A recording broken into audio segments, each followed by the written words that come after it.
Hello, everyone. My name is Martin Watson, and I'm one of the management team at CCH Tagetik, and we're part of the Waters Clue Group.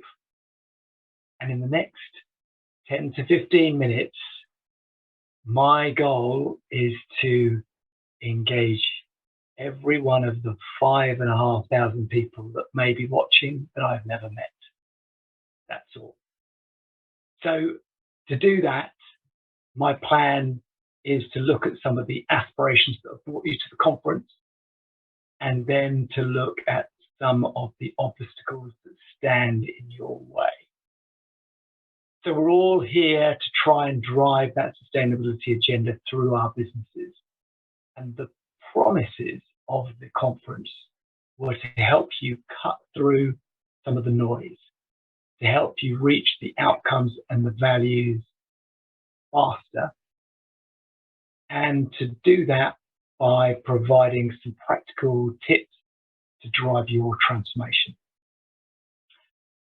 So when we look at that collective goal of driving sustainability faster, time in every sense is our enemy. And before I get to some of the potential solutions to help you, I wanted to reflect on three key pressure points that we see. The first is all about these uncertain times. So against the backdrop of economic, geopolitical chaos, from the post-pandemic to recruitment challenges, to inflation, supply chain, and even disruption on Match Today, a conference that we held for our customers where nearly 1,000 finance leaders joined us. The overriding message for them, agility is survival, and that need to be nimble and to be in tune with the business, I think carries forward to put some pressure on sustainability too. So the second pressure point is the profile and scrutiny that ESG live under. And this is, I think, nicely described here by EY in terms of the pressure that comes from consumers, investors, and the government. And there are others beside this. Probably most notably missing is employees and the recruitment that may or may not be helped by your sustainability record. So with that, there is more money, but there is greater expectation, as Gartner described. And there is now a very strong consensus that this lives at the top table, and organizations must consider that societal impact, particularly in a post-pandemic world. We've seen the investors also vote with their feet and with their wallets. And as ever, public shaming carries on and probably increases the pressure further. So the third pressure point then is the patchwork of regulations, frameworks, and rating agencies that we have to align with.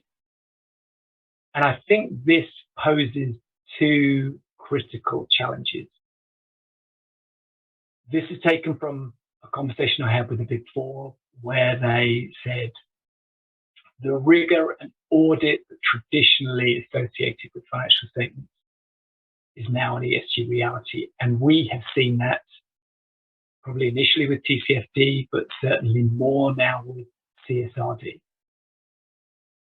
So that's scrutiny. And then the second part to that is just keeping up with the changes and the pressures and demands from those regulations. So the outcome of all of that is that we have seen ESG and sustainability everywhere, on every page, in every CAO statement, and in every annual report and image. And we've seen, therefore, that it's central now to leadership across the board in those very traditional roles, as well as the new roles that are driving the agenda. That, of course, brings opportunity, but perhaps the most critical obstacle that we face is those public commitments, those targets that we've set are way ahead of the internal data and the processes and the resources that we have, in many cases, to deliver them. And we see 4 key demands that are challenging organizations in aligning their strategy with the data that sits behind that. The first one is about just collecting and managing that data from wherever it may be, and it will of course be widely dispersed amongst many stakeholders. The second one is trying to make sense of that, to validate that it's correct, and to collaborate with the teams who provide it or need to provide something new. The third then covers a wide range. It's about the internal management reporting and the insights, right through to the formal KPIs and disclosures that we have to meet. And then finally, trying to integrate those 3 into our future plans to make sure that that data that we now have and the targets that we previously set or the performance that we've seen is driving where we go next or our future priorities and is embedded into the culture of the organization. So the challenge, probably only 3 and not the 4th are being given as much attention, but the real challenge at the heart of all this is that this is being done by a combination of bodies, time, and a lot of Excel spreadsheets. And that, of course, comes with all the familiar problems of the manual effort, the mistakes, the lack of insight, and certainly something that won't stand up to any level of scrutiny or audit. And it's more complicated. There is more data. This is much more globally challenging than it appears on my 4 points. And so the ultimate challenge here is that this process and the data that sits behind it or that it's supposed to control, that undermines our ability to drive change. And we have the very expensive light of audit coming. And in short, this is not fit for the task. It is not scalable, and pardon the pun, it's not in any way sustainable if we are to drive transformation across our businesses. So what are the options? What are the answers, the concerns that we see as we talk to organizations? The type of concerns or responses, probably one of 3. I'm not ready yet. I'm doing a wider review. I have to look closer at the data. I've got another assessment happening. We haven't quite got our final strategy agreed. Or we're keen, but we don't quite know where to start.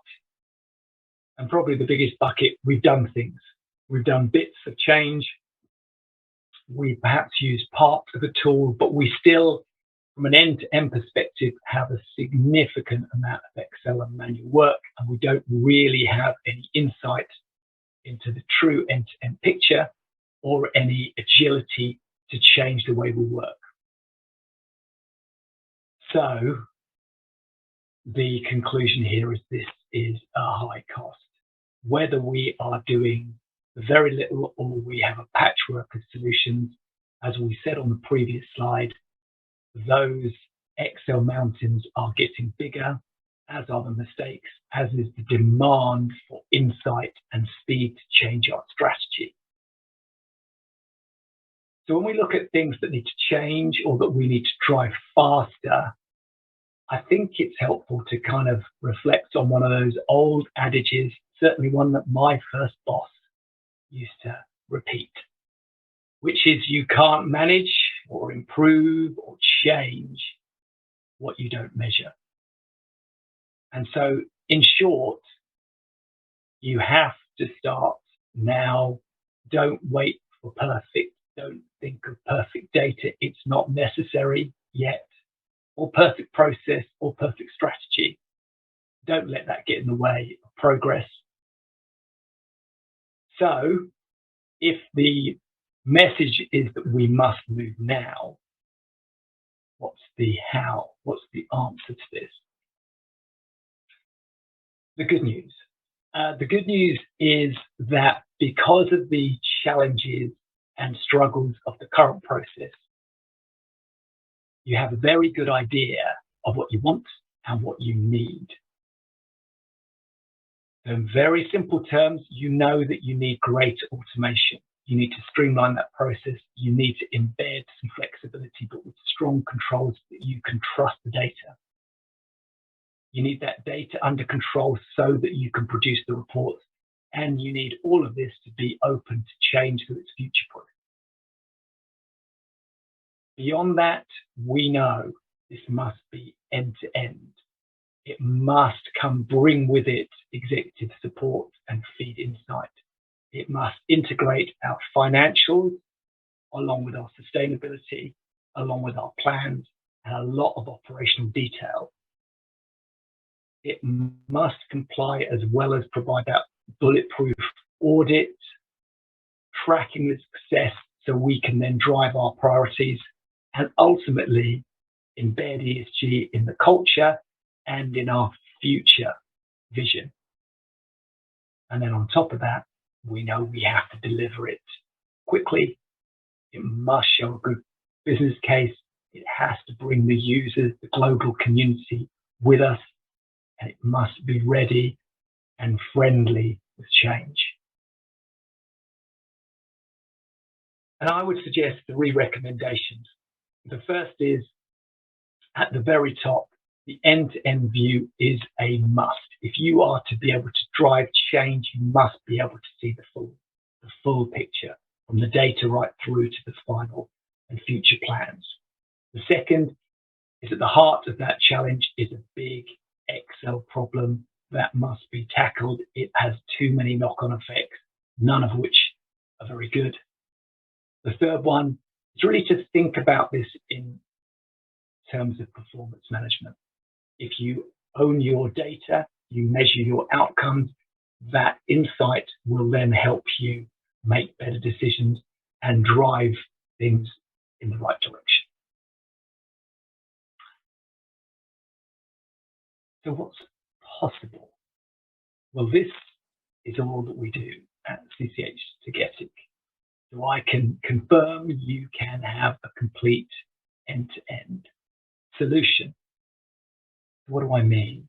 What I really mean is, from the data, whether that's in a system or just being entered and captured by human hand, right through to the scenarios or the future targets that we set the business to drive behavior and everything between. So from that data capture, we're talking about storing that data, transforming it, however ugly and difficult it begins, into a shape that then can be understood, running the process so that we are connected to all of the key stakeholders involved, driving those insights, KPIs, the management reporting and the analysis, and then bubbling up all the way through to the formal disclosures and frameworks that we have to comply with. And those different elements all feed into the 4 key challenges that I talked about earlier on. So that data collection is streamlined and automated. We have validation of the data early. We also have insight and analysis early. So we have good and bad news early. We're able to collaborate in real time with the people that we need that data from.